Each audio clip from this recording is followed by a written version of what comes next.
제가 여러분에게 28년 동안의 일을 한번 담담하게 한번 이야기해 드리겠습니다. 저는 선교를 아는 것은 남의 터 위에 짓지 않는다, 이것밖에는 저는 선교학을 모릅니다. 다른 방법도 모르고 남이 하는 곳에 가지 않는다, 남의 터 위에 세우지 않겠다, 이것밖에는 제가 알고 있는 선교에 대한 지식이 없었습니다.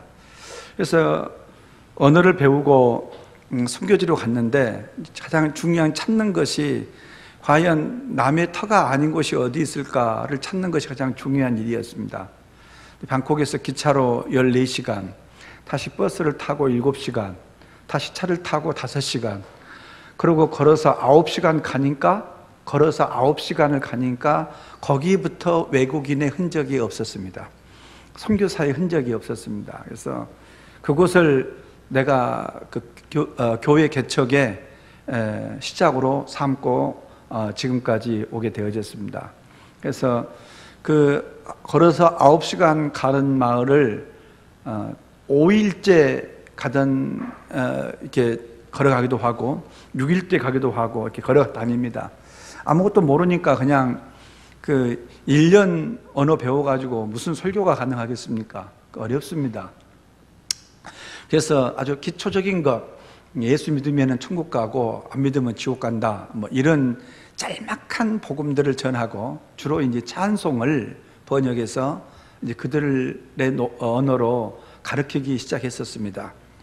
우리는 이렇게 예배를 드리면은 저는 이제 주로 소수 민족들, 태국 사람도 아니고 미얀마 사람도 아니고 라오스 사람도 아니고 분명히 그들의 언어가 있고 그들의 문화가 있고 역사가 있는데 주권적인 나라를 가지고 있지 않는 사람들, 그 소수민족입니다. 우리 한국 교회에 와서 이것을 설명하는 게 참 어렵습니다. 그러면은 대부분 뭐 오지를 간다, 뭐 이런 방송 프로그램 봐가지고 그 연상석 속에서 생각을 하는데, 소수민족은 뭐냐면 그들의 언어가, 말이 있어요. 그 다음에 문화도 있고 역사도 있습니다. 그런데 나라가 없습니다. 그게 소수민족입니다. 우리나라는 단일민족, 단일 언어여가지고 우리는 남을 이해하는 것이 굉장히 어려워요. 그래서 남을 이해한다는 것을 우리는 앞으로 계속해서 우리의 후대들은 남을 받아들이고 이해하는 것에 대한 이해가 깊어지지 아니하면은 사실은 이 세계화에서 도태되어질 수 있는 가능성도 있습니다. 그들은 이 마을이 지나가는데 불과 마을과 마을 사이가 뭐 몇 킬로 안 떨어져 있는데 전혀 말이 안 통합니다. 전혀 문화가 달라요. 옷도 다르고 음식도 다르고. 이제 그런 지역을 이렇게 선교를 해갈 때마다 짧은 언어로 가장 중요한 것은 찬송이었었습니다. 그래서 이게 찬송을 부르면 우리처럼 이렇게 한국 교회는 지금 찬송 한 20분만 부르면 지겹죠? 근데 우리는 한 곡을 가지고도 몇 시간씩, 4시간, 5시간씩 부르고 그렇습니다. 그래서 이제 카렌족, 우리 목사님이 이제 한 그 마을을 지금부터 21년 전에 한번 오셨었죠. 그러다가는 우리 목사님이 이런 편지를 저한테 보냈어요. 21년이 아니고 27년 전입니다. 1년 때 이제 내가 태국에 가니까 어떻게 사는가 보자 하고 오셨는데, 그 마을을 이제 이렇게 후에콩이라고 하는 마을인데, 목사님이 그 마을을 갔다 오셔서 저한테 쓴 편지가 지금도 저에게 남아 있습니다. 후에콩, 그것은 작은 섬이었다. 세상에 의인이 10명도 더 넘게 사는 작은 섬이었다. 하나님께서 이 세상을 당장 이 악으로부터 쓸어버리고 싶었겠지만은 여기에 남아있는 의인 10명 때문에 오래 참으셨나 보다 라고 하는 글을 우리 김선남 목사님 저한테 손편지로 써서 이렇게 보내주신 마을입니다. 근데 목사님이 도무지 그 음식을 못 먹고 어떻게 사냐, 이 냄새, 이거 저는 향기로운데 목사님은 그거 못 견뎌서 그 뒤로 한 번도 안 오셨어요.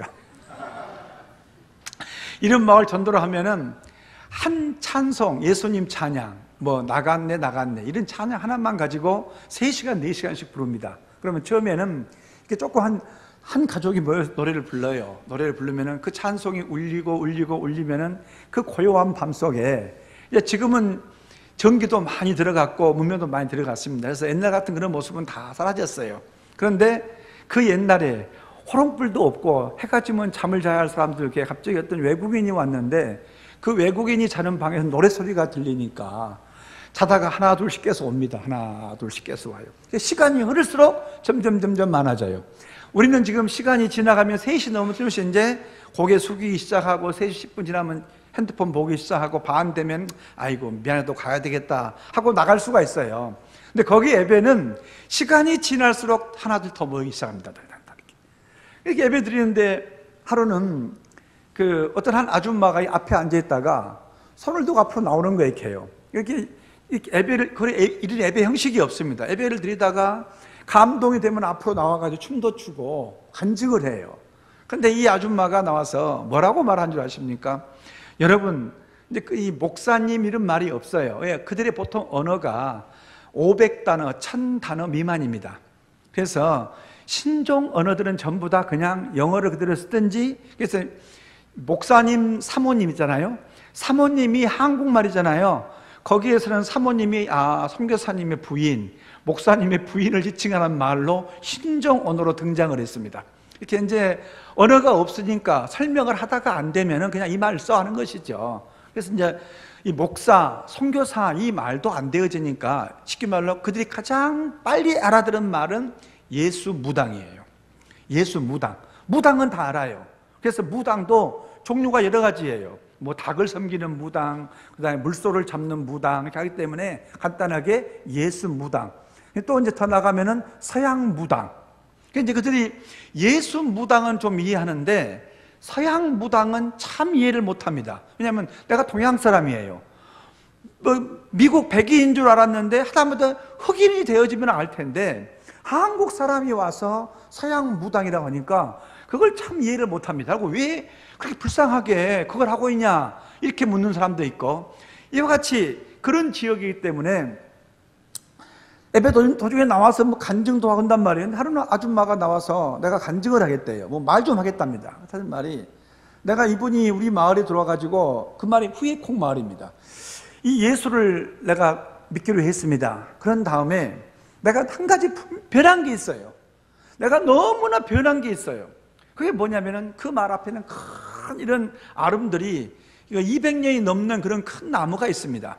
그 나무가 그들의 신이에요. 우리도 옛날에 그랬었죠. 사탕나무라 해가지고 그 나무 앞에 일어나면 가서 먼저 밥 먹기 전에 나무 앞에다가 밥 차려놓고, 그것도 나무를 이렇게 노란 천, 그 노란 불교천으로 빙 둘르기도 하고 빨간 천 둘르기도 하고, 그렇게 해서 그 두려움을, 그들이 하는 말은 뭐냐면 왜 섬기냐 했더니 두려워서 섬긴대요. 여러분은 하나님을 두려워서 섬깁니까?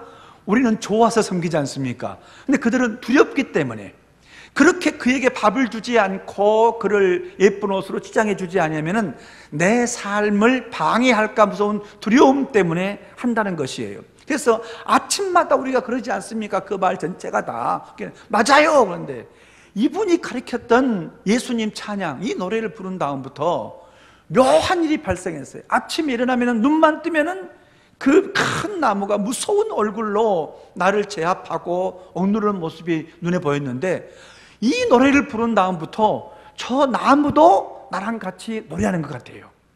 그리고 하는 말이, 여러분 저 나무가 더 이상 무서운 존재, 귀신의 존재, 저 바위가 무서운 귀신의 존재로 여러분의 삶을 지배하지 않기를 바란다면 예수를 믿으세요. 그러고 들어간 것이죠. 뭐 이런 간증입니다.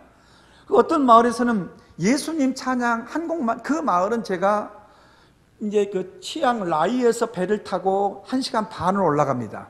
올라갔다가 배를 강에서 카누를 내려서 다시 걸어서 9시간을 가야 올라가는 마을이에요. 근데 이 마을을 5번 올라갔는데 5번 전부 다 그 마을 입구에서 쫓겨난 마을입니다.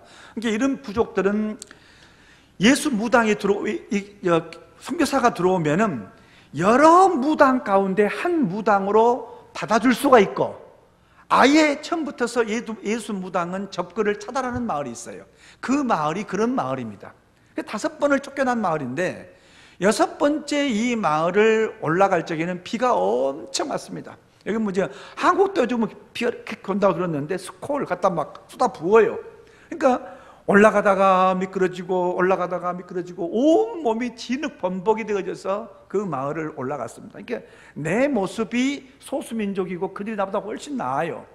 근데 내 몰골이 너무 처량하니까 그 마을 무당과 그 마을 이장이, 우리말로 하면 추장입니다. 추장이 저 불쌍한 사람 봐주자고 하고 6번째는 돌을 던지지 않고 마을을 들어오도록 했습니다. 그리고는 이장이 다른 데를 못 가게 하고, 내가 다른 데를 가서 다른 짓을 할까 무서워서 자기 집에다가 잠을 절하고 잠자리를 해 주었습니다. 이제 샤워하고 이렇게 대나무 집인데 한 1m쯤 뛰어가지고 가운데 이렇게 화로불이 있습니다. 거기다가 불을 피우고 이제 앉아서 손을 째고 밥을 먹고 앉아 있는데, 내가 여기까지 왔는데 이들한테 뭔가를 하고 가야 할 것 같아요. 그래서 그 추장의 아들, 딸들이, 조그만 애들이 이제 쪼박쪼박 걸어다니는 아이들, 그다음에 한 7살 먹은 아이들이 있는데, 그 아이들이 이제 외부에 손님이 왔으니까 내 안경도 만져보고 시계도 만져보고 배낭도 만져보고, 그 다음에 이제 자기들이 먹는 그 야생 망고 시집니다. 이 신망고는 소금에 찍어 먹든지 불에 구워 먹으면 신맛이 덜해요. 그래서 그것을 그 화로불에다가 적당히 고구마 익혀가지고 가져와서는 그냥, 그 아이는 정성을 다해주는, 선물을 주는 방법을 모르니까 가슴속에 푹 집어넣은 것이 얼마나 뜨겁겠어요. 아, 뜨거워 하는 것이냐. 이게 진짜 재밌고 놀라운 일이지요. 그리고 이제 앉아서, 하나님, 내가 이들한테 말할 수 있는, 이들한테 예수님을 전할 수 있는 기회를 주십시오 하고는 이제 혼자서 찬송을 부르기 시작했습니다. 예수님 찬양을 불렀어요. 그 애들이 이렇게 보는 거예요. 그래서 제가 상당히 율동을 잘했거든요. 찬양 율동을. 그래서 예수 율동을 가르치니까 얘들이 자다가 벌떡 일어나 따라하기 시작합니다. 그 깊은 고요한 밤 속에, 거기는 이렇게 강이 이쪽에 있고, 이거가 미얀마고 강이 있습니다. 강을 타고 쭉 산 꼭대기, 그 절벽 같은 산속에 이 마을이 이렇게 있어요. 이렇게 경치가 달만 뜨면은, 이 보름달이 뜨면 너무너무 아름다워요. 그런 마을에 주변에 아무것도 없는데, 그 깊은 산 속에서 저녁에 노래가 부른, 어떻게 했습니까? 이것이 메아리치고 메아리치죠. 여러분, 우리는 이 마이크를 써도 마이크를 조절을 잘못하면 듣는 여러분이 불편하지요. 또 이 마이크는 김성랑 목사님의 목소리에 맞춰오는 마이크예요. 다른 사람이 쓰면 어색하고 어울리지가 않고, 그게 여러분에게 자극을 주고 피곤합니다. 여러분, 이거 차라리 치워버리고요, 이 모든 벽을 전부 다 이런 나무와 자연으로 쫙 전체를 자연으로 꾸며놓으면 자연 속에 자연 공명이 있습니다. 그것이 울림이고, 그것이 곧 로마의 원형극장에다가 그런 그 옛날에 아무 마이크도 없는데 몇천 명을 모아놓고도 말을 할 때 들릴 수 있는 환경입니다. 밀림이 그런 곳이에요. 밀림이. 그래서 저희들이 이제 한 공동체에서는 11월 보름달이 뜨는 날 우리가 해마다 거기서 음악회를 합니다. 그러면 여기 백석 문화예술대학교 교수들이라든가 연세대학교 음대 교수들이 와서 거기서 그 깊은 해발 1300고지에서 음악회를 해요. 마이크 아무것도 없어요. 악기 하나도 없습니다. 그런데 거기서 부르는 그 공명이, 목사님 최고예요. 최고예요. 무슨 예술의 전당, 세종문화회관, 그보다 훨씬 좋습니다. 이것이 자연입니다. 그래서 우리가 예수를 믿게 되어지면은 한 가지 꼭 실천할 것이 뭐가 있냐면은, 예수를 믿으면 자연보호운동, 환경보호운동에 앞장서는 것이 기독교인의 삶이에요. 적어도 여러분이, 우리가 밖에 나가서 전도하지 못하고 해외에 나가 선교하지 못하더라도 이 땅에서 하나님의 자녀로 살 수 있는 것이 있다면은, 이 목양 중앙교회 주변에 반경 2, 3km의 모든 쓰레기를 우리가 다 책임진다. 다 책임진다. 그런 사회적 운동의 책임감을 가지고 예수를 믿어야 됩니다. 이 교회로 말미암아 이 지역이 형통한 삶이 와야 돼요. 그렇게 자연 속에서 노래를 부르니까 쫙 퍼지죠. 멀러들기 시작합니다. 1시간 불렀습니다. 그때가 시작할 때 7시 좀 넘었는데 2시간, 3시간, 12시간 넘었습니다. 그 마을 전체 주민이 다 그 대나무 집이 흔들리고 무거워 넘어질 상황이 되어지니까 밖으로 나가서 모닥불을 펴놓고 새벽 2시가 넘을 때까지 찬송을 부르면서 그렇게 밀림에 하나 둘씩 교회가 세워졌습니다. 그렇게 세워진 교회가 자그마치 47개 교회가 세워진 것입니다. 지금 이 47개 교회는 이제 현지인 리더십에 의해서 그들이 작은 동노회를 구성해 가지고 아주 잘 운영하고 있습니다. 금년 2월 달에도 저희가 이제 4번째 목사 안수식에서 12명의 목사 안수도 탄생을 했습니다. 이 사람들은 전부가 다 내가 전도하고 내가 세례주고 내가 신학교를 보내가지고 교회 개척을 해서 목사 안수가 되어진 사람들입니다. 근데 여러분, 이렇게 밀림의 교회가 세워져 가는데 문제는 뭐냐면은 발전이 아무것도 없습니다. 발전이. 왜 발전이 없을까요? 교육이 없으면 발전할 수가 없습니다. 여러분, 여러분의 신앙이 성숙되지 않고 여러분의 신앙이 깊어지지 않는 것은 무엇 때문인지 아십니까? 말씀의 깊이가 약하면은 여러분의 신앙은 항상 그 상태에 머물러 있습니다. 말씀의 깊이가 없어집니다. 그래서 하나님을 아는 것을 믿음이라고 합니다. 하나님을 아는 분량만큼, 하나님을 아는 깊이만큼 내 믿음은 성숙하게 되어진 것이에요. 여러분이 왜 새벽 예배를 드리느냐? 우리가 무당처럼 오늘 나에게 있는 애군을 떼게 드리는 것이 아닙니다. 왜 주일날 오후 예배를 드리느냐? 우리가 밖에 이걸 드리지 않으면 집에서, 그게 아니에요. 하나님을 알기 위해서 배우는 거예요. 하나님을 알아야 돼요.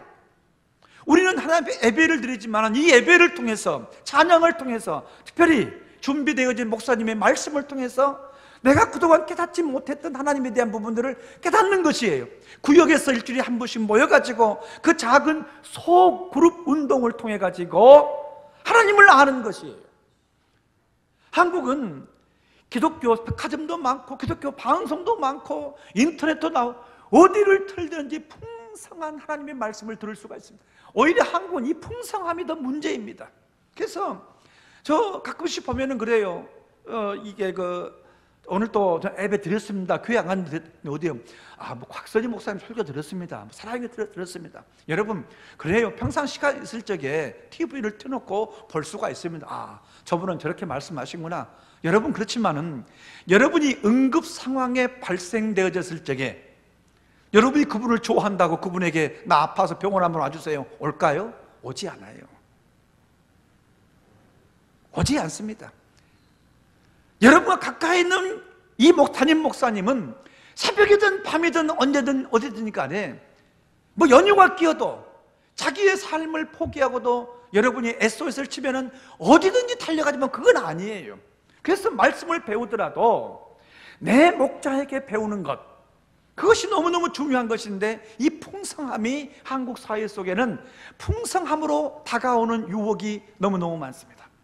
제가 이제 지난주 금요일 날 의왕시에 있는 교회에서 찬양 예배를 2시간 인도하고 내가 다시 숙소가 있는 청주로 가기 위해서 광명역까지 태워다 주는데 그 한 찬양 인도자가 나를 태워다 줬어요. 그래서 물어요. 그래서 목사님, 저는 찬양 사역을 하고 있는데 여기가 내 교회입니다. 그런데 주일날 오후라든가 또 다른 때에 사역지를 찬양 사역으로 도와야 할지를 가야 할 때가 있습니다. 근데 가끔씩 우리 교회 예배하고 찬양 사역지에 예배하고 같을 때가 있어요. 이럴 때는 어떻게 해야 되는가? 내가 그래서 그것을 질문이라고 하십니까? 당연히 본교회가 우선순위이죠. 본교회가. 여러분, 출애굽기의 모든 성경의 내용은 공동체 예배의 지정석이라고 하는 주제와 공동체 예배의 지정석에서의 지정 역할이라고 하는 주제, 지정 역할, 그리고 또 한 가지 공동체 예배의 지정 시간, 이 3가지의 주제로 출애굽은 형성이 되어 있습니다. 우리의 삶은 그 삶이에요. 일주일 동안 세상에서 월요일부터 금요일까지 열심히 살아야 할 이유가 무엇이 아십니까? 공동체가 드리는 예배의 지정석을 지키기 위해서 월, 화, 수, 목, 금요일까지를 열심히 살아가는 것이에요. 우리 교회를 잠깐 나왔던 우리 다하라 큰아들, 지금 육군 중위로 일사단에 있습니다. 저는 그 아들과 지난주에 군대를 갔던 대학 4학년 1학기를 마쳐 갔던 2 아들들에게 한 번도 나는 너 커서 뭐가 될래? 포지션, 신분, 직분을 꿈으로 물어본 적이 없습니다. 다라야, 주라야, 매일같이 아빠가 기도하는 것은 사랑하는 내 아들과 다라, 주라, 으라가 월요일부터 금요일까지 세상을 열심히 살아가는 한 가지 목적이 있다면 그가 드리는 예배의 공동체 예배의 지정석에서 지정 시간에 지정 역할을 감당해내는 사람으로 살기 위함입니다. 달아야 잊지 마라. 무엇이 되기 위해서 지정석을 포기하지 말라. 무엇이 되기 위해서 지정 시간을 버리지 말라. 무엇이 되기 위해서 예배에 하나님 앞에 드려지는 그 작은 역할론, 그걸 버려서는 안 된다. 이것은 목사 같은 아빠의 권면이 아니고 천지를 창조하신 하나님의 섭니다. 여러분, 잊으면 안 됩니다. 풍성함이 여러분의 예배의 지정석을 빼앗아 버렸어요. 부유함이 여러분의 예배의 지정석의 역할을 하찮은 것으로 만들어 버렸어요.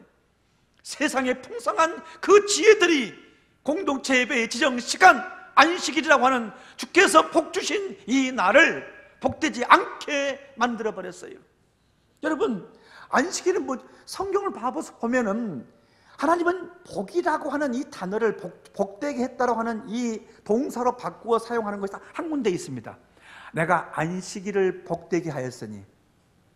그래서 하나님은 시간 개념 속에 복을 집어넣어놨어요. 시간 개념 속에 일주일 가운데 하루, 그걸 주님 앞에 거룩하게 지키는 자에게 하나님은 복을 약속하신 것이에요. 그 외의 복은 다 하나님과 조금 무관하면서 살아갈 수 있는 복들이 많아요. 자, 그래서 교육이 없으니까 아무런 발전이 없습니다. 그래서 그 개척한 교회의 젊은이들을 내가 한 군데로 모아가지고 그들을 교육시키는 교육 공동체, 교육기관을 세운 것입니다. 지금은 제가 학교가 4개입니다. 한글 학교가 3개, 음악 학교가 하나. 우리 음악 학교는 태국 전체에서 제일 큰 학교가 야마하예요. 두 번째가 아마데우스입니다. 그걸 다 물리치고 우리가 계속 1등하고 있습니다. 저희 한글 학교 세계 700만 재동포, 해외에 있는 한국 사람이 700만이에요. 그 700만에 약 350개의 한글 학교가 있습니다. 우리 한글 학교가 9년째 1등 했습니다. 금년에 또 1등 했어요. 여러분, 지금 이 1등이 하도 많으니까 별로 감각이 없는 것 같은데, 여러분 760만 가운데 1등 했다니까요. 그것도 한 번이 아니고 9번이나. 그래서 뱅콕에 대사가 찾아왔어요. 도대체 정도에는 사람이 어떤 사람이냐. 저를 만난다면 그분이 하는 말이, 목사님이 원하시면 내가 한국 기업을 소개할 테니까 학교를 하십시오. 당신은 교육자입니다. 제가 지금 11월 12일 날도 경기도청으로부터 5명의 현지인 아이들을 데리고 한국에 나와서 K-스피치 대회에 참여할 수 있는 초청장을 받아놨습니다. 11월 10일 날 와야 되나 말아야 되나 갈등을 느끼고 있는 것이에요. 이게 교육. 그래서 이 산속에 아이들 데려와가지고 이제 그 교육, 지금 우리 한국 아이들이 혜택을 더 많이 받고 있습니다. 거기로 유학 온 아이들, 선교사님 자녀들, 엄청난 많은 자녀들이 우리 학교에서 혜택을 받고 있는데, 내가 이 한국 아이들이 하면 현지인들이에요.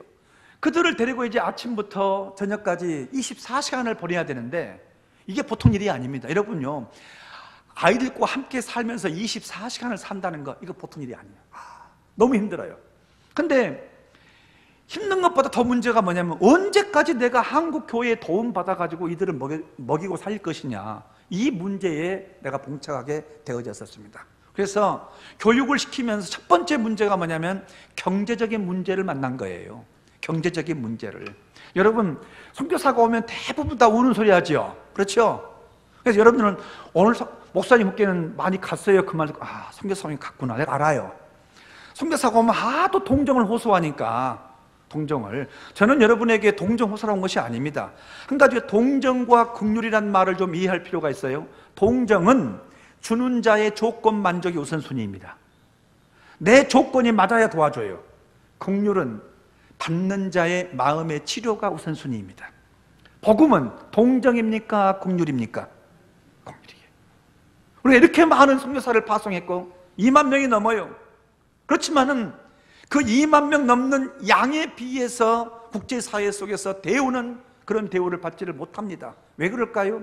우리가 동정을 베풀고 있기 때문인 것이에요. 그래서 이 아이들에게 동정의 대상이 아닌 떳떳하게 살기 위해서는 경제적 자립입니다. 여러분, 그렇지요? 우리가 경제적으로 자립하지 못하면 어렵습니다. 제가 지난주에 둘째를 논사훈련소에 입소를 시켜주면서 이 아이가 그렇게 내가 장교를 원했는데 갑자기 의경 영어 특기병이 되어지니까 간다고 해서 막지를 못했습니다.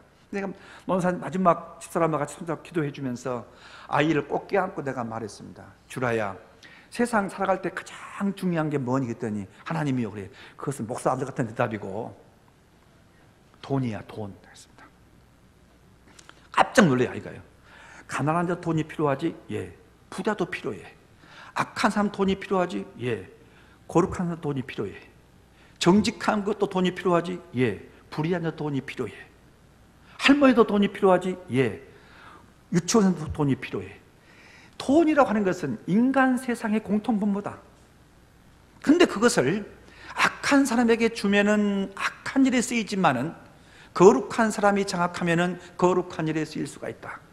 아빠 지금 뭔 말한 거야? 그런 거예요. 나 군대 가는데 대권 한번 너 저기 정경 해가지고 서울 시내로 온대요. 배치가 그 대사관 근무한다고 해서 네가 정경 월급이 얼마냐 했더니 요즘 한 10만 원 된가 보대요. 정경 월급이 그 군대 월급이 일병 월급이. 그래서 내가 주라야, 서울 시내에서 너 맨날 외박 나오고 외출 나와가지고 10만 원까지 살 수가 없다.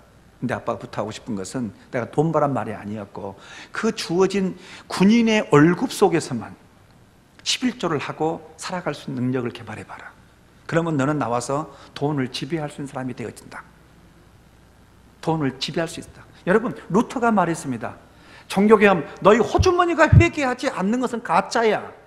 저도 목사이고 3대째 목사이기 때문에 나는 이 경제적인 문제에 대해 그렇게 특별한 생각을 해본 적이 없었습니다. 목사가 되어서도. 근데 선교사 가가지고 이게 드러난 것이 이게 제가 한국에 오면은 우리 목사님처럼 이렇게 영적 자존감을 세워주면 되는데 영적 자존감을 박상하게 한 데가 많습니다.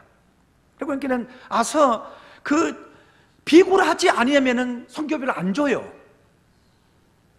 그러면서 이 하나님의 사람들의 영적 자존감에 상처를 줘버린 것입니다. 내가 이거 안 하고 내가 이런 거 안 받고 내가 그냥 자립해야 되겠다 하면서 경제적 자립을 위해서 내가 농사를 짓기 시작했습니다. 저는 한국에서 농사 한 번도 안 지어봤어요. 제가 좀 귀한 집안의 아들이었습니다. 아버님이 한전 소장이셔가지고 농사를 전혀 모르는 사람이에요. 그래서 내가 수박 3만 평, 호박 3만 평, 소 50마리, 돼지 150마리, 닭 몇천 마리, 양어장이 1500평, 이 농사를 제가 짓기 시작한 것입니다. 농사를. 사실 농사는 다 망했습니다. 그 양어장 1500평을 파가지고 그 양어장에서 고기를 기른 것이 아니고 16살 먹은 1700고지에 내려온 야빠라고 하는 아이가 물에 빠져 죽었어요. 그때가 94년 9월 24일입니다. 우리 둘째가 94년 10월 19일이니까 엄마 뱃속에서 임신 9개월 때이죠. 제가 사는 거기에서 한국 사람을 만나려면 7시간을 가야 10명이 있었습니다. 반경 7시간 안에 집사람하고 저하고 우리 큰아이 이제 살아가는데 죽은 거예요. 밤 9시가 됐는데 점호하는데 한 아이가 없어졌어요. 이런 상황이 발생하면 느낌이 이상합니다. 그래서 야, 오늘 너가 뭐 했니? 했더니 양어장에 고기 잡았대요. 양어장의 깊이가 혈에도 안 찹니다. 그러고 이제 아이들 고학년 7명 이 속옷만 입고 양어장을 쭉 걸어 뒤졌는데 아무것도 없어요. 그러면 그렇겠지. 그리고 그 옆에 이제 우리가 공동묘지가 옆에 공동체예요. 여러분, 태국 사람들은요, 공동묘지 옆에는 절대로 가지도 않습니다. 그 땅은 엄청 쌉니다. 그래서 우리가 그 싼 땅을 사가지고 공동체를 한 거예요. 그래서 우리 마을 태국 현지인들이 제가 그 땅을 10,000평을 사가지고 거기에 공동체를 하니까 도대체 한국 귀신은 어떤 귀신인가 보자. 요거예요. 그 앞을 지나가지도 않습니다. 3년째부터 아무 일이 없으니까 그래서 지나가요. 야, 예수 무당이 세다. 지나갑니다. 그래서 그 공동묘도 다 뒤지고 없습니다. 11시쯤 넘었는데 이쪽 강의는 한 요만큼밖에 안 돼. 이건 뭐 양장도 아니고 그냥 이건 무슨 욕조예요. 근데 느낌이 이상해서 야, 우리 여기 한번 들어가 보자. 그랬더니 아이들은 아버지 거기는 그 3살 먹은 아기도 안 빠져요. 한 번만 들어가 봐라. 그랬더니 한 놈이 발을 탁 디디면 아버지 여기 나무 토막이 있어요. 그런 거예요. 나무 토막이요. 건져봐. 그 아이네요. 집사람이 그때부터 한 달 동안을 그 하혈을 하고 우리 둘째를 낳았습니다. 군대 간 놈. 그래서 이번에도 여보, 내가 다른 데는 모르지만 다라는 모르겠는데 이놈 군대 갈 때 내가 가야 돼. 내가 어미로서 이 아이에게 너무 미안해, 여보. 너무 미안해, 이 아이에게. 그래서 내가 이 아이 군대 갈 적에 안 가면은 평생 후회할 것 같아. 그래서 나왔다가 일주일 만에 그 아이 보내주고 먼저 돌아갔습니다. 그때도 분명히 한국에가 팸퍼스가 있었어요. 그걸 모르니까 한국 여기저기 말해가지고 천 기저귀 몽땅 갖다 놨는데 그걸로 이 아이 염을 하고 기다리는데, 이 부족이 아카족인데, 이 종족은 물에 빠져 죽은 귀신은 저주받은 귀신이어가지고 장사를 못 지냅니다. 마을 주민 손을 못 대요. 저쪽 우리 입구에서 안 들어오고 있습니다. 그럼 어떻게 되니? 내가 모든 장례를 다 치르란 것이죠.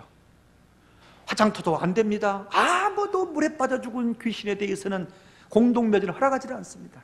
겨우 30분 동안 걸어 올라가는 카톨릭 신자 한 사람이 나한테 3만 원을 주고 땅 한 2평 정도를 줘가지고 거기까지 내가 그 관을 메고 올라가서 이 아이를 장사를 지냈습니다. 정말로 성교고 뭐고 다시 다 포기하고 싶었어요. 제가 한국에 편지를 썼습니다. 여러분, 누구 사람 없어? 누구 사람 없습니까? 여기 와서 좀 살아주십시오. 내가 무서워서 못 살겠습니다. 왜냐하면 밤마다 그 양어장에 그 아이가 보여요. 그 눈에 피 흘린 모습이 보입니다. 무서워요. 집사람은 밖에를 못 나갑니다. 근데 그때 만약에 그 편지를 받고 누가 와서 여러분요, 고난 속에 진짜 하나님이 이끌으시는 고난 속에 빠지면은 그 고난을 위로할 동역자가 없습니다. 그렇죠? 그 고난을 위로할 정도의 고난이면은 그건 고난도 아니에요. 아무도 오지 않습니다. 아무도. 270km 7시간 가야 한국 사람이 있다니까요. 아무도 와보지도 않습니다. 근데 거기서 막연하게 내가 저지른 일, 내가 책임져, 무서워서 1년을 견뎠습니다.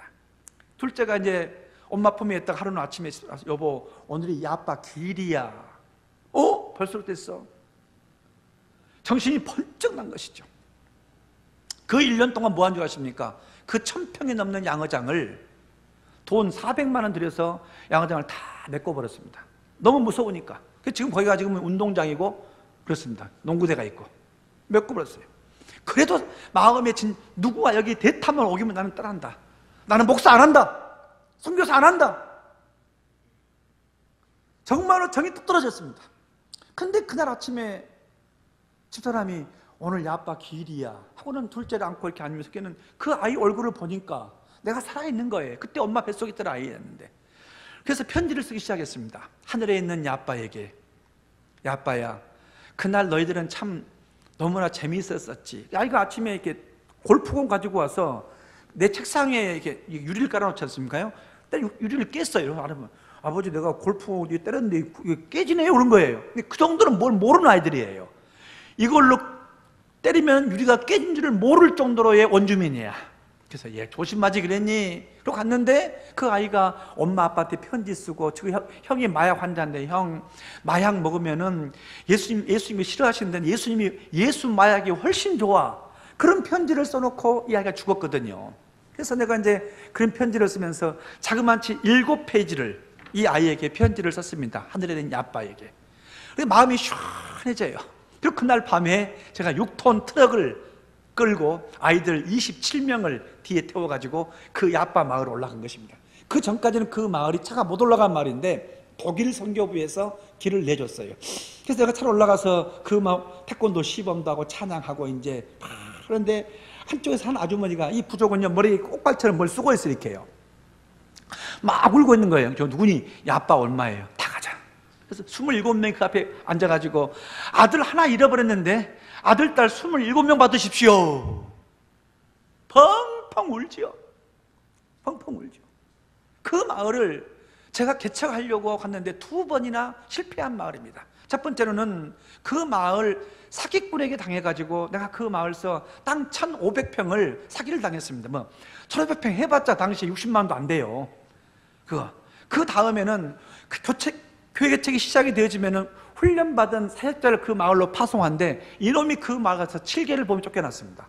2번 사건이 터지니까 더 이상 예수 무당은 못 들어와 이런 마을인데 그날 밤에 그 야빠 엄마가 예수를 믿음을 통해서 지금 저희 47개 마을 중에서 1, 2위를 다투는 마을이 되었습니다. 정말 열심입니다. 대단합니다.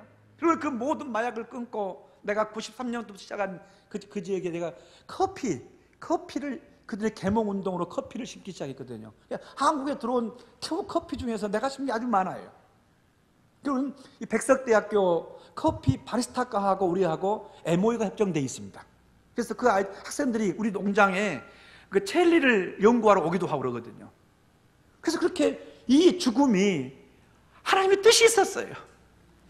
그 마을 2번 실패하고 더 이상 선교사는 들어갈 수가 없고 예수 무당은 거절당한 그 마을에 그 한 죽음으로 말미암아 이런 복음이 지금 170명이 넘습니다. 출석 인원이 주일날. 대단합니다. 여러분, 선교 현장에서 선교사가요, 현지인들한테 이 금반지 받는 사람은 제가 처음일 겁니다. 그 마을 산 25년 됐다고 저에게 마을에 올라오러 연락이 왔어요. 그러고 갔더니 오늘이 우리 교회에 당신이 올라온 지 25주년 됩니다. 그러고는 예배 끝난 다음에 앞으로 나오세요. 그럼 앞에다가 손 내세요. 금반지를 껴주면. 그럼 하는 말이 지금까지 변하지 않는 것처럼 앞으로도 변하지 마십시오. 가슴 쨍했었습니다. 그런 감동적인, 이거는 다 실패했습니다. 맨 마지막에 타조, 내가 진탕 망했습니다. 제가 청동오리 사건 하나 해드릴게요. 청동오리를 1,500마리를 길렀습니다. 근데 우리가 이제 아이들 모일 것도 없는데 사료를 사서 먹이면은 이게 감당이 안 되어집니다. 그래서 날마다 산에 올라가서 카사바, 그 돼지 감자채 있잖아요. 그걸 캐다가 먹이는 것이에요. 하루는 제가 트럭을 끌고 올라가서 토요일 날 온 종일 해서 6톤 트럭 가득 해왔습니다.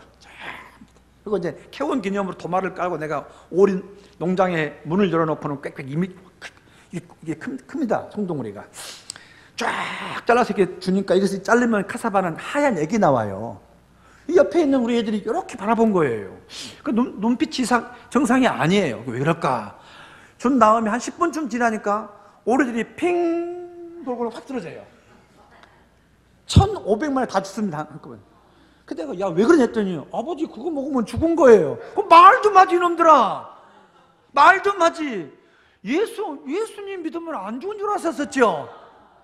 여러분, 우리도 그러죠? 우리도 그래요. 다 망했습니다. 뭐 그 망한 이야기만 내가 며칠에도 못하니까 하고. 송구한 게 있었습니다. 송구한 게. 보석 커팅이요. 루비 사파이어. 루비와 사파이어. 여러분 그 LG 홈스 보면 이거 천연 루비예요, 천연 사파이어예요. 그거 내가 갖은 게 많습니다. 제가 한 것이 98년도까지 한국 종로 세운상가로 한 달에 2만 개씩을 수출을 했었어요. 이건 어떻게 했냐면은 한국의 그 중앙일보 기자가 그쪽에 와서 소수 민족에 대해 글을 쓰는데 내가 자료를 줬어요. 그것으로 상을 받았습니다. 이분이. 그 안 믿는 분이에요. 그분이 상을 받고 하는 말이 내가 상금 7천만 원을 받았는데 이걸 내가 공동체에다가 도네이션 헌금이 아니라 도네이션 하겠습니다. 그런데 목사님 보니까 이 돈을 주면 목사처럼 쓸 것 같으니까 목사처럼 쓰지 않고 재생산하는 방법으로 내가 사업을 일구겠습니다 하고 그분이 보석 공장을 차려준 거예요. 종로에서 보석 기술자를 데리고 왔습니다. 내가 데려올 적에 될 수만 있으면 기독교인이 아니면 술, 담배 안 먹는 사람, 기독교인 중에는 없으니까 기독교인 아닌 35살 먹은 정종도라고 하는 지금 저 하동읍교회 탑살지사입니다. 하동읍교회. 그 친구가 술, 담배 하면 너무 착한 형제예요. 왔어요. 와가지고 보석 가르쳐가지고 우리가 20명이 기계가 돌아가지고 참 대단했었습니다. 근데 중국이 개방하면서부터 중국산하고 우리 원가하고 원석 자체가 10배가 비싸니까 가격 경쟁이 안 되는 것이에요. 결국 문 닫고 그 형제가 하루는 찾아왔어요. 그리고 하는 말이 목사님 저하고 우리 공동체 그 아이가 내가 갈 때 중2 고아였는데 그 아이를 집에서 딸처럼 기르는데 이 아이가 둘이 눈이 맞은 거야. 눈이 맞은 거예요. 나이가 한 9살 차이 나는데. 그리고 와서 목사님 저 안폰하고 결혼하랍니다 하는 것이죠. 나는 농담인 줄 알고 말도 안 통하니까 어떻게 통해요? 다 통해요. 머리가 핑 돌지. 핑 돕니다. 왜냐하면 공동체에 싱글, 결혼을 하지 않는 독신 여성이 몇 명 있었거든요. 이걸 허락하면은 어떻게 되겠습니까? 현지인 남자들이 이 사람을 스승으로 본 것이 아니고 소위 말하면 점령의 대상으로 볼 수가 있어요. 이건 정리해야 됩니다. 그래서 제가 공항 가서 표를 끊어가지고 왔습니다. 짐 싸라. 그리고 집에 왔더니 내 책상 위에다가 편지를 하나 놔뒀는데 편지가 이렇게 물방울인지 눈물인지 뭐냐면 뼈발 뚝뚝 젖어 있어요. 이 봤는데 구구절절히 사랑에 대한 고백이에요. 목사님, 한 번만 우리의 사랑을 믿어주세요. 사랑은 말이 통하지 않습니다. 그 편지를 보는 순간 이 사랑이 하나님의 뜻인데 내가 거절하면 안 될 것 같아요. 될 수도 없고. 그 토리를 불렀습니다. 근데 말이 안 통하는데 두 사람이 말이 똑같아요. 내가 물었어요. 야, 안 포나? 그랬더니 아버지가 사랑하면 통한다고 말했잖아요. 다 통해요. 그래가지고 할 수 없이 거기서 그 부족씨로 결혼을 하고 광주의 그 박감용 목사님 그 교회에서 다시 주에 결혼식을 해가지고 내가 했어요. 결혼 조건은 결혼하고 한국에서 산다. 태국 들어오지 말아라. 하고는 하동에 가가지고 이 우리 아이가 딸 4세 아들 하나를 낳았습니다. 그리고는 결혼할 때부터 80세 노모를 8년간 모시고 살았다. 효부상을 받았어요. 그리고는 이제 작년에 경상남도에서 가장 그 외국인 며느리 중에서 그 효부에게 주는 상을 받아가지고 그 상 받아가지고 7 식구가 온 거예요. 7 식구가. 가슴 찡한 사람. 그래서 결국 그 보석 공장은 그 한 사람 존인시킨 거예요. 그러고는 이제 미용, 이 안산 성광 감리교회라는 교회에서 미용 봉사했던 형제에게 미용을 가르쳐가지고 치앙마이에 제가 이제 시간상 요약을 하겠습니다. 치앙마이의 제일 부자 동네, 한국 압구정동. 제가 오전에 압구정동 앞에 있는 세실극장 그 음대 교수들만 모여가지고 예배 드리는 곳에 가서 예배를 드리고 지금 오는 중이거든요. 그 앞에 이양 미용실을 차리자 하고는 미용실을 오픈했습니다. 태국 법에가 미용, 세탁, 운전 이 3가지는 외국인에게 노동 허가서를 주지 않습니다. 그래서 우리 한국 미용사가 미용하면 안 돼요. 제가 분명히 말했습니다. 형제님, 절대로 기계를 만지지 말고 돈을 만지면 안 됩니다. 불법입니다. 그건 해결할 수가 없습니다. 근데 여러분, 이길 수 있습니까? 여기 이들은 현지인들이에요. 나하고 말이 안 통해요. 얼마나 불안하겠습니까? 뭐 없어지면 전부 다 그 사람 탓하겠죠, 애들요. 그래서 돈주머니 차고 했는데 누군가가 한 목사가 이민국에 고발을 했습니다. 그래서 이민 잡아가지고 2 사람이 감옥에 들어가 있었어요. 이 아이들 한 사람당 600만 원씩 벌금 물고, 그러니까 안 그러면 이거 내가 6년 이상을 징역을 살아야 돼요. 그러고 나왔습니다. 그러니까 그제서야 많은 사람들이 정 목사님 목회만 하지 뭘 그런 거 하시냐고. 목사가 선교만 해야 되지. 여러분, 미용은 선교가 아닐까요? 수박은 선교가 아닙니까? 경제는 복음이 아닙니까? 정치는 아닙니까? 아닙니다. 우리 모강중앙교회가 이 지역사회 정치, 경제, 사회, 문화를 리드할 수가 있어야 됩니다. 음악의 길에서 한국 정치, 경제, 사회, 문화의 곳곳에서 복음적 가치 기준을 가지고 세상을 리드할 수가 있어야 됩니다. 하나님은 그런 분이에요. 세상의 모든 가게들은 해고를 하지만은 내 남편의 가게만큼은 어떤 경우에도 하나님 직원 해고하지 않게 해주십시오. 그것이 여러분의 기도가 되어져야 됩니다. 내가 11조 1000만 원 하고 이러게 해주십시오. 좋아요. 할 수 있는 기회가 주어지면 꼭 하십시오. 그러나 건강한 성도의 기도는 그것이 아닙니다. 하나님, 내 남편, 내 아들의 회사는 어떤 경우에도 해고하지 아니하고 10만 원짜리, 100만 원짜리 11조 할 수 있는 직원들을 해마다 3명, 4명씩 늘려가게 해주십시오. 이것이 복음이에요. 근데 내가 미용실에 되니까는 다들 와서 위로해요. 위로. 그 뭐야? 못하니까 위로한 거예요. 사람은 시기 질투합니다. 그렇죠? 여러분, 누군가 지금 시기 질투하고 있습니까? 그 사람한테는 배워야 할 것이 있는 사람이에요. 그렇죠? 누군가를 위로하고 싶습니까? 거기는 별로 배울 게 없어요. 그러니까 이 알량한 나의 능력 가지고 위로한다고 하는 것이지. 그런데 내가 그를 위로할 것이 없어요. 그러면 시기하고 질투하는 것이 인간의 죄성입니다. 그러니까 내가 잘 될 때는 말이지 시기하고 질투하고 저 미용실 가지 마세요. 픽게 시기를 했어요. 저거 미용실은 기술도 없고 애들이 못하고 머리만 망칩니다. 그런데 이제 이런 사람이 와가지고는 목사님 목회만 하세요. 제가 선택을 해야 됩니다. 내가 한국 사람 제외하고 우리 현지인 아이들, 그 아이들 내가 초등학교 5학년 때 기른 아이들이에요. 나하고 17년, 18년을 살아온 아이들인데 너희들이 다 해봐. 네가 망해도 내가 네 망한 월급은 내가 책임진다. 근데 문제는 기술은 좋아요. 나를 이거 지금 우리 아이 기술이에요. 잘 잘랐죠? 근데 거기에 오는 사람들은 벤츠, 볼보, BMW를 타고 와요. 딱 앉은 순간 손이 덜덜덜 떨려요. 그런 기술이 있는데 머리를 태워먹고 염색하는데 머리를 말아먹고 쥐가 뜯어먹어요. 그래서 내가 썼죠. 드하나 변상 내가 할 테니까 들고 안 돼요. 그래서 집사람하고 나하고 6개월 동안 미용실에 가서 내가 별거 다 해봤습니다. 스트레이트 파마, 곱슬머리 파마, 브릿지, 오색 브릿지 다 할 때마다 드하나 이 파마가 2시간이지 2시간 동안 입을 떠들어봐. 이 파마 메시지, 커트할 때에 30분 동안 커트 메시지 하면서 신분이 다른 사람을 적응하는 훈련을 시켰습니다. 여러분, 우리 이 미용실이요, 우리 저희는 미얀마의 고아들이 250명이 있습니다. 미얀마 북부에. 이 미얀마 북부는 랭군하고 달라요. 북부는 완전히 지금 라오스, 중국 국경 쪽에 있는 지역에는 여기는 반군들이 지배하고 있고 아직 거기를 못 들어갑니다. 그래서 그 반군 군대, 소년병, 그 아이들의 고아들을 우리가 어쩌다가 250명까지 왔어요. 거기에 40명을 이 미용실 하나가 책임집니다. 치앙마이 시내에 1, 2, 3, 4, 5교회가 있습니다. 3교회는 한인 예배를 드립니다. 1, 2, 4, 5교회를 한국교회 도움받지 않고 자립하고 있습니다. 이건 여러분 뭘 별 감각이 없는데요, 세계 종교인의 이념을 정리하는 것이 로잔 대회예요. 로잔 대회에 저희 선교부가 자립선교의 롤 모델로 올라갔습니다. 전 세계에.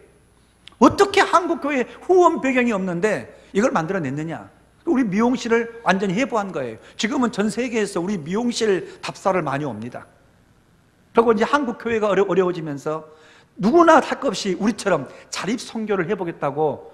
제가 지금 그래서 한국에 이렇게 설교보다도 이 비즈니스 하는 데 가서 내가 비즈니스 에즈 미션, 사업과 선교는 어떤 것인가, 여기 강의를 더 많이 합니다. 다음 주 미국도 제가 사실은 교회 강의가 아니고요, 한 회사가 하는 회사 25주년 기념 경영 각 강의를 제가 요셉의 경영학, 모세의 정치학, 여호수아의 리더십을 강의하러 갑니다.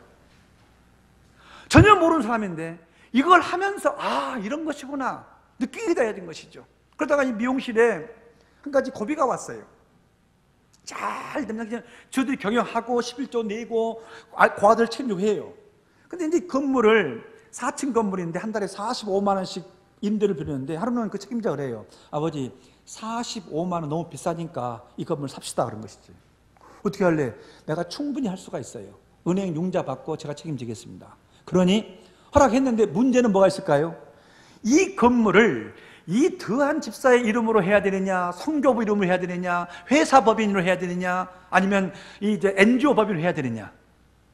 지금까지 모든 선교 현장에서 문제는 이런 부동산과 경영적인 문제에 있어서 결국 돈의 문제가 선교부의 파괴의 원인이고 무너진 이유들이 너무너무 많았거든요.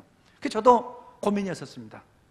그리고 이제 모든 우리 공동체 식구들, 저희는 지금 한 40명 정도가 한국 사람만 40명입니다.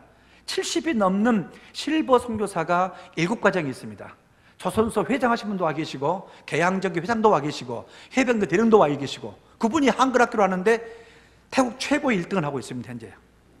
그 다음에 이제 단기로 와 있는 젊은 형제들이 있고, 그 다음에 평신도로 와서 음악과 태권도를 하는 사람이 있고, 목사 가정이 있고, 40명이 되어집니다. 전부가 다 정도현 우리 목사님이 어떤 결정을 할 것인가가 고민입니다. 그래서 맨 마지막 날 다 불렀습니다. 우리 현지인 리더 38명, 우리 선교사를 다 모아놓고 마지막 제 결정을 선포했습니다. 이 건물은, 미용실 건물은 미용실 책임자인 드한 집사의 이름으로 합니다. 어떻게 했습니까? 웅성웅성합니다. 현지인도 웅성웅성하고 선교사들도 우리 목사님이 판단을 잘못한 것 같다. 그리고 누군가 한국말로 말해요. 태국말로 회의를 해야 되는데, 목사님 드한을 어떻게 믿습니까? 그리고는 캐나다 선교부, 미국 밥 선교부가 전부 다 넘어갔는데 그걸 목사님이 누구보다 잘 아시는데 이런 결정을 하십니까? 제가 말했습니다. 이 아이는 초등학교 5학년 때 내가 만나가지고 18년 동안 나와 함께 산 아이다. 18살 먹은 내 아들을 내가 믿지 못하면 그건 아버지 잘못이지 아들 잘못이 아니다. 이 시간 이후에 모든 이 아이의 실수는 내 실수다. 그걸 그 아이의 이름으로 해 주었습니다. 이것이 이제 현지인들한테 엄청난 충격을 주어요. 아, 이 선교사는 우리를 믿구나. 지금 문제는 믿지 않는다는 것이에요. 선교사들이 자기들을 완전히 변하기 시작합니다. 저도 우리 미용실 갈 적에 보통 3일 전에 전화를 하고 가야 됩니다. 그냥 가면 자리가 없어요. 그러다가 내가 두세 번 전화하면 지가 미안하니까 밤에 9시 넘어가 끝나고 부인이랑 같이 와요. 집으로요. 잘라줘요. 하루는 와가지고 뒤에서 머리를 땄다가 얘가 훌쩍훌쩍 울어요. 어머는 왜 우니 했더니 아버지 나보고 어떻게 하라고 나에게 이렇게 신뢰해 주십니까? 제가 한마디 했습니다. 내가 너를 믿는 것처럼 너도 네 후배를 믿어라. 왜냐면 그때가 이제 4년 뒤에 제2 미용실을 오픈하기로 약속했거든요. 한국교회 도움받지 않고 정말로 4년 뒤에 제2 치앙마이 에덴 미용실을 한국교회에 한 푼 도움받지 않고 오픈했습니다. 이런 이야기를 통해 가지고 경영적인 문제를 하면서 경제적인 문제, 그 다음에 문화적인 문제, 이런 문제를 하면서 제가 28년 동안 살아오고는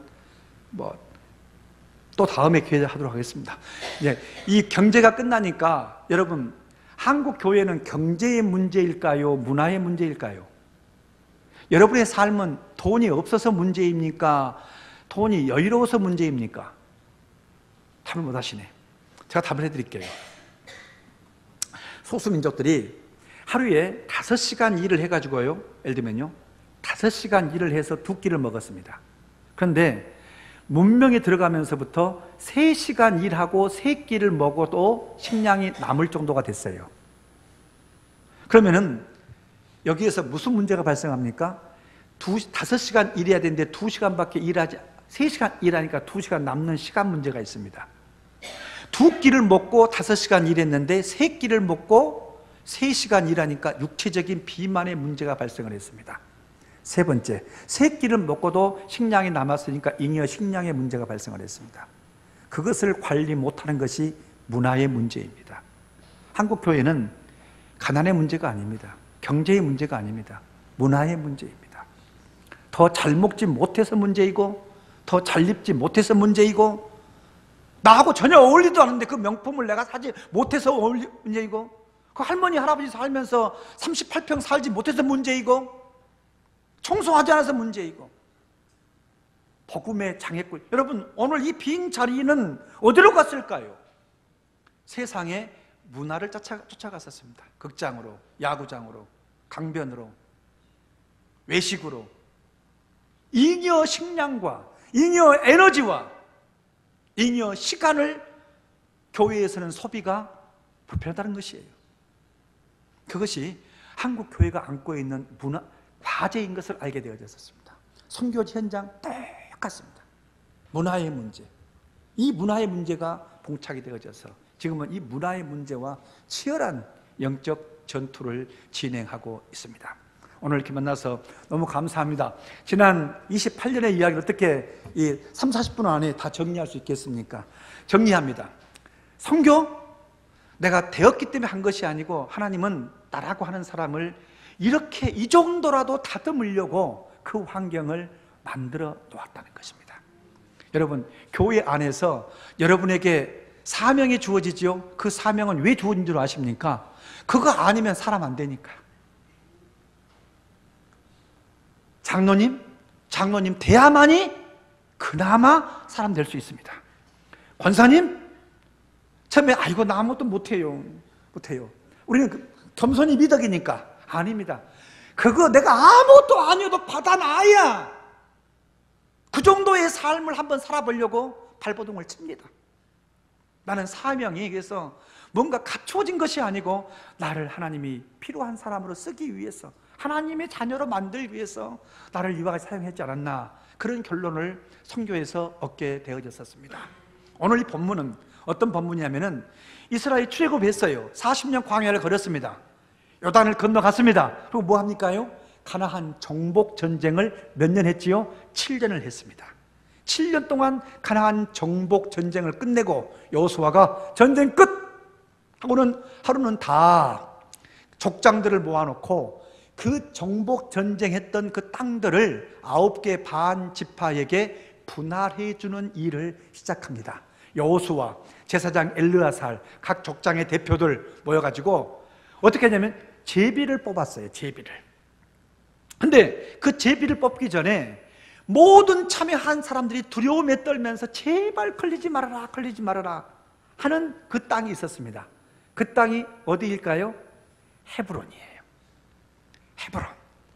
이 헤브론은 높은 고지대에 있었었고 45년 전에 여호수아와 갈렙과 12명의 정탐군이 가데스 바네아에서 가나안을 정탐해 들어갔을 적에 그들이 맞습니다. 그곳은 젖과 꿀이 흐르는 땅입니다. 그쪽에 거인들이 삽니다. 우리는 메뚜기입니다. 10명이 우리는 죽습니다. 가지 맙시다. 한 땅이 그 땅입니다. 그때 여호수아와 갈렙이 옷을 찢지 아닙니다. 그들의 신은 그들을 떠났고 그들은 우리의 밥입니다. 해가지고 그때 모세가 그 땅을 갈렙에게 주기로 약속을 했어요. 그때 갈렙의 나이가 40세였습니다. 45년이 지난 지금 갈렙에서요 85세예요. 그 85세의 노장이 나와가지고 여러분, 우리가 가데스 바네아에서 정탐꾼으로 갔을 때 그 젖과 꿀이 흘렀던 거인 종족 아낙 족속이 사는 것을 나에게 주십시오. 그때 그 땅은 7년 가나안 정복 전쟁 중에서 아직 정복하지 않는 땅이었습니다. 정복이 안 된 땅이에요. 여러분, 그런 정복이 안 된 땅을 달라고 하시겠습니까? 그 땅을 갈렙이 이 산지를 내게 주셔서 그때 주께서 말씀하신 그 땅을 내게 주셔서 내가 그 땅을 처음 물리쳐서 주 앞에 올려드리겠나이다. 여러분, 우리가 40대에 꾸었던 꿈을 85세까지 이어가기 위해서 갈렙은 어떻게 했습니까요? 여호수아여, 내가 40대나 지금이나 내 건강이 매 일반의원이 나에게 그 땅을 주십시오 하면서 9개 반 지파가 두려움에 떠는 정복되지 않는 그 헤브론 땅을 달라고 간구한 대목이 바로 이 대목입니다. 그 노래가 이 산지를 내게 주셔서 주께서 말씀하신 그 노래예요. 거기는 어디입니까요? 블루오션입니다. 정복되지 않는 땅입니다.